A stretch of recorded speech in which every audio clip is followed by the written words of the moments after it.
Hello, welcome to GlitterShip episode 53 for March 29th, 2018. This is your host, Keffy, and I'm super excited to be sharing these stories with you. Today we have 3 GlitterShip originals for you, a poem, a piece of flash fiction, and a short story. The poem is Cucumber by Penny Stirling. Penny Stirling edits and embroiders in Western Australia. Their speculative fiction and poetry can be found in Lackingtons, Inner Fictions, Strange Horizons, Heiresses of Russ, Transcendent, and other venues.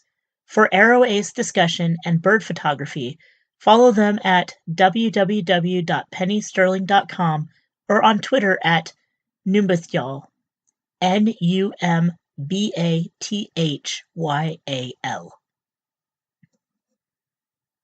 Cucumber by Penny Stirling. He lullabies my ghosts so I can sleep in, my life-compeer, my comrade-errant, and I risk griffin bite for his medicine. We don't kiss or act how a couple should, and people enquire, when will we progress? Surely we've been just friends long enough. We find tracking migrating dragons more wondrous than our hearts, entrusting each other's lives in combat more significant than vows, unearthing riddle-hid treasure before rivals more satisfying than sex. We are closer than quest allies, yet less physical than love couples. But feelings outside romance have less import, even if we are one another's most important. Just friends. He doesn't care, he says. He never cares what allies or enemies say, he says. I say, enough! My life partner, my peril mate, we are enough. But I just have had enough. My friend, please. Matching rings, balance enchanted. He doesn't care either, congratulated for finally maturing enough. We don't kiss or act how a couple should, yet people don't inquire if we will progress. Being just spouse and spouse is enough. Next, we have a piece of flash fiction by Izzy Wasserstein. Izzy teaches English at a Midwestern university, writes poetry and fiction, and shares a house with several animal companions and the writer Nora E. Darrington. Her work has recently appeared in or is forthcoming from Clarkesworld, Lady Churchill's Rosebud Wristlet, Pseudopod, and elsewhere. She is an enthusiastic member of the 2017 class of Clarion West. She likes to slowly run long distances. Her website is izzywasserstein.com. Ports of Perceptions by Izzy Wasserstein. Chase had come down with both kind of viruses and worried Hunter had been growing distant, so Hunter suggested they indulge in some PKD. While the drug kicked in, they sprawled on the mattress in Hunter's flat and exchanged. Hunter's arm ports synced with the receivers on Chase's back, and data flowed between them, which they agreed was worth the risk, despite Chase's cold and the Vox virus still being rooted out by antivi. Chase felt Hunter's concern turn to desire, and they explored each other and the PKD. Chase unclasped each of their right forearms, then swapped them. Hunter's arm, which was, or had been, or would be Chase's, moved over their bodies.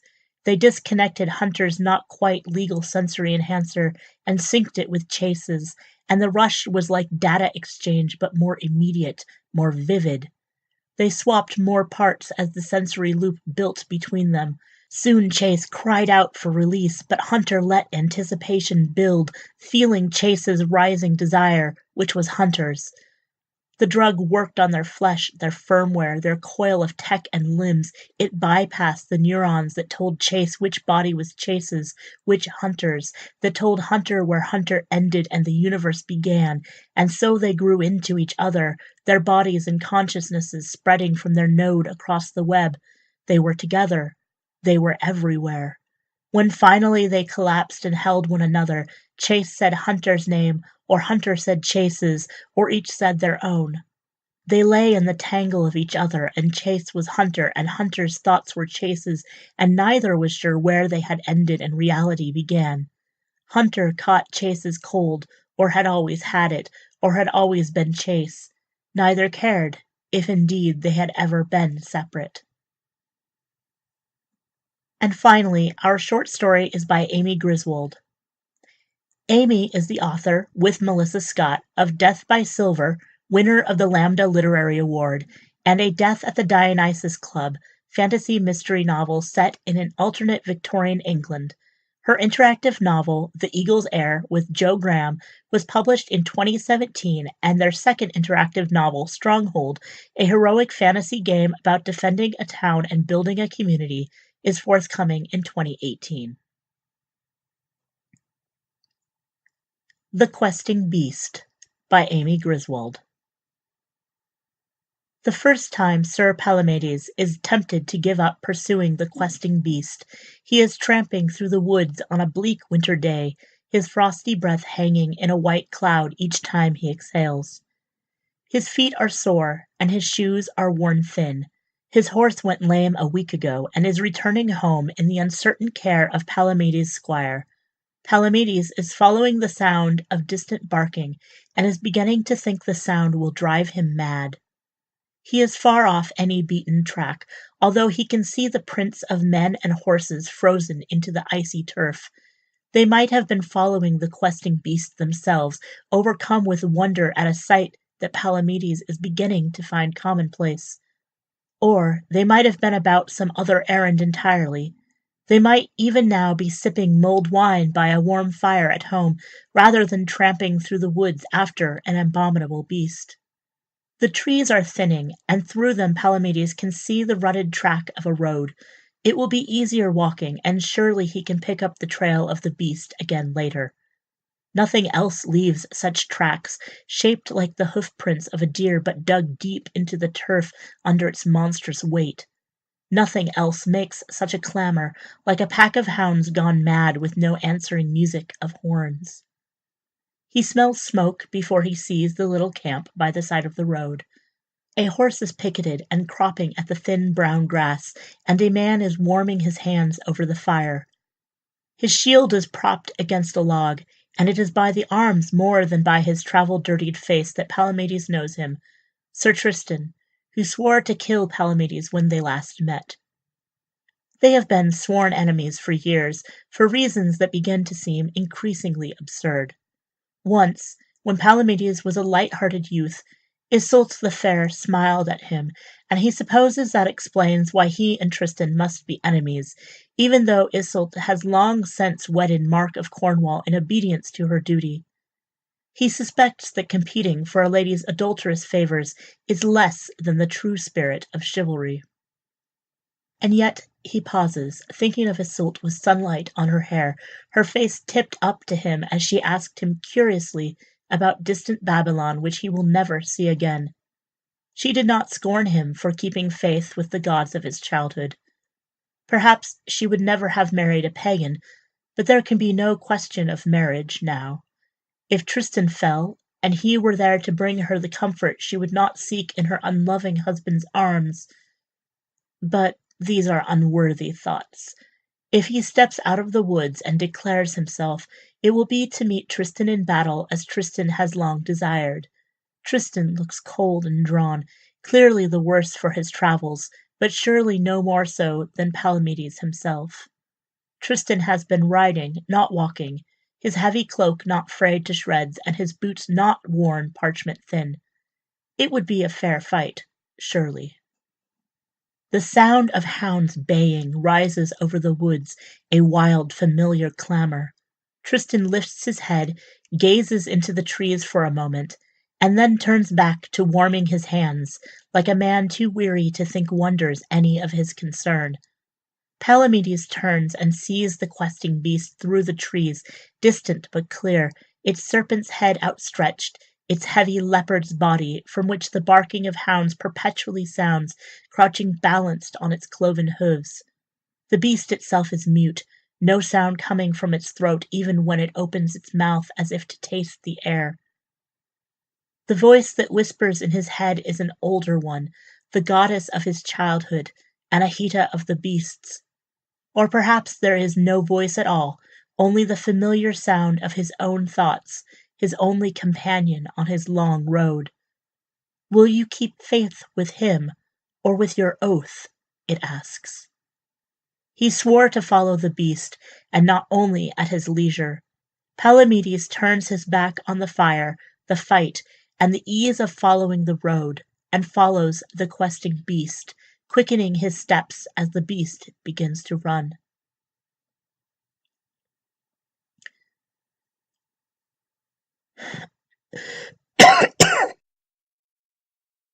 The second time Sir Palamedes is tempted to stop pursuing the questing beast, he is riding down a well-travelled road on a warm summer evening.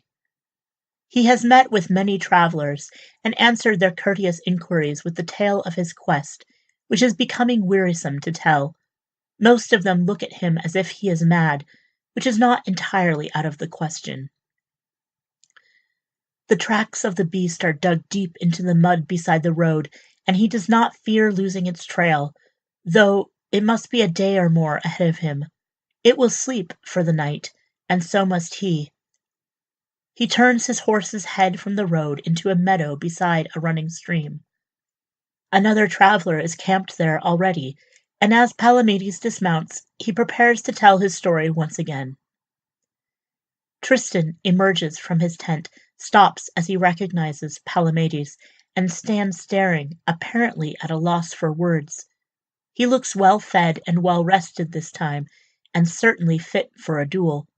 But it feels a bit ridiculous at this point to call themselves mortal enemies, having rescued each other from perils that interfered with their duel to the death so many times that it's clear neither of them relishes having the duel at all. "Well met, Sir Tristan," he says. "May I share your camp, or must we settle our differences on the field of arms first?"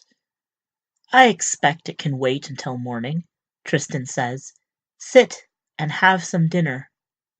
They share a roasted grouse and sit chewing over the bones as the stars come out. "You've never told me how you came to hunt the questing beast," Tristan says. He supposes he hasn't, although it feels as if he's told the tale to everyone in England. "Sir Pellinore was growing old," he says, "but he said he couldn't lay down his charge until there was a man willing to take it up, and he wouldn't lay such a thing on his sons. So he laid it on you. That seems sharp dealing." "I offered to do it," Palamedes says, "and I suppose he thought as a stranger to these shores I wouldn't be leaving a home and responsibilities behind." He shrugs. "I don't regret it." "You've had little chance of winning a lady this way, though," Tristan says, as close as Palamedes thinks they will come to speaking of Iseult. He wonders how many years it has been since Tristan has seen her. Surely that must come hard. "One hardly misses what one has never had," Palamedes says. "The memory of Iseult is a distant dream. The reality is this: the road, the quest, and the sometime company of other knights who are willing to go some distance down his unending road at his side. If I have been deprived of the favours of fair ladies, I have had the friendship of the most gallant of knights." "I hope you count me among them," Tristan says, and Palamedes does, although he is aware they still might end by shedding each other's blood on the thirsty earth. "I would be honoured," he says, and reaches out a hand to clasp Tristan's. The other man's hand is rough and warm in his, the pulse beating hard under the skin. It is a warm night full of possibilities. He pulls Tristan toward him for a kiss he does not intend as brotherly. Tristan turns his head, and it ends up a brotherly salute after all. "You know I am a Christian knight," he says. Palamedes spreads his hands to grant that Tristan's God may be more forgiving of adultery than of other sins of the flesh. The blood is high in Tristan's cheeks all the same, his eyes intent. "If you were a Christian as well," Palamedes breathes a laugh, "then you would feel it justified? Well, so, if it brought you to Christ. It is a high-handed offer, and a perverse one, and still, for a moment, tempting. Of all men, there are few he respects as much as Tristan, and few whose company he desires as much. And would you then bear me company on my quest?" I think you would find if you accepted baptism that there were other quests more worth the pursuing, Tristan says. Whether the Grail or the peace of a Christian marriage and a family. There is a wistfulness in his voice when he speaks of such comforts, which clearly Tristan has never had himself. For a moment, Palamedes is tempted himself to agree. He does not regret his quest, it is true, but it is growing ever difficult to remember why it matters. Friendship and ease would surely be worth putting himself in the bleeding hands of the Christian God. There is a breath of noise that might be the murmuring of the brook, but he knows it for the distant sound of hounds barking, barely a whisper on the wind. "Are you his or mine?" a voice says in the quiet of his heart, the warm, implacable voice of Anahita of the winds with her outstretched hands. "I can only be as I am," Palamedes says and stands, "and I have tarried here too long. If I ride through the night I can at least get closer to my quarry." He bows to Tristan. "We can fight next time we meet." "I will look forward to it," Tristan says quite courteously, and Palamedes swings himself up to the saddle and turns his horse's head into the darkness. The third time Palamedes is tempted to stop pursuing the questing beast, he dismounts to drink at a forest stream in a crisp autumn and raises his head to see the questing beast on the other side of the stream, its head bent to the water. It is silent while drinking, as if the water calms the maddened hounds who howl from its belly. Palamedes reaches silently for the bow hung from his saddle and fits an arrow to the string. He draws it back, aiming for the beast's heart. One clean shot will bring it down and end his quest forever. The beast's eyes are closed as if in pleasure at the taste of the cool water. Its sinuous neck lowers, and it settles down on its haunches, resting in the mossy bank. It must be an effort to support that bulk on ill-fitted hooves and to sleep with the noise of baying eternally in its own ears. It is the child of a human woman, or so Pellinore told him, the child of a liar who lusted after her own brother and lay with a demon to win him. It will never have a mate or a home. He thinks for a moment that he knows how it must feel. But Palamedes has friends he has loved well, and the satisfaction of having mended 100 small hurts while on the road. He has fought monsters and found lost sheep, brought stray children back to their mothers, and jousted with menacing giants. The road has been more a reward to him than a punishment. He wonders which it is for the beast, and knows that he will never know. Palamedes puts down the bow and stoops to fill his cupped hands with water. The beast startles at the movement, raising its serpentine head and staring at him with its unblinking eyes, its whole body poised for flight. He holds out his hands to it, and the beast takes one step into the water, and then another, and then lowers its head to drink. Its flickering tongue is warm. It stands quietly, trusting, and Palamedes knows that this is a wonder no other man has seen before him. "Would the Grail be better?" a voice asks, the teasing voice of Anahita of the waters. "You know it would not," he says aloud. The beast raises its head sharply at the sound, the clamor of barking beginning again. It whips its bulk around and springs away, the barking retreating through the underbrush. Palamedes bends to drink, then mounts his horse again, turning its head toward the sound of baying hounds. It is a long afternoon's pursuit through the cool, clear autumn air, the leaves turning to all the colors of a tapestry lit by dancing flames. The trees thin at the edge of the wood, and when he comes out onto the road, he is somehow unsurprised to see a familiar knight riding under a familiar banner. Tristan's face is set in lines of frustration, and Palamedes supposes that he has been trying to persuade Iseult to run away with him again, as suitably impossible a quest as any. "Well met, Sir Tristan," he says, falling in beside him on the road. "May I ride a little ways with you, or must we stop to have our battle?" "We might ride on a little ways beforehand," Tristan says. He smiles, and some few of his cares seem to lift from him. "Have you given more thought to baptism since last we met? It seems to me you were undecided when we spoke before." I was not, and I am not, Palamedes says, but you may go on trying to persuade me. He spurs his horse on to a faster walk, knowing soon enough he will have to turn away from the road toward the sound of distant baying. But for now he has a good road underfoot, and on such a fine day he cannot think of any road he would rather be traveling. Cucumber is copyright Penny Stirling, 2018. Ports of Perceptions is copyright Izzy Wasserstein, 2018. The Questing Beast is copyright Amy Griswold, 2018. This recording is a Creative Commons Attribution Non-Commercial No Derivatives license, which means you can share it with anyone you'd like, but please don't change or sell it.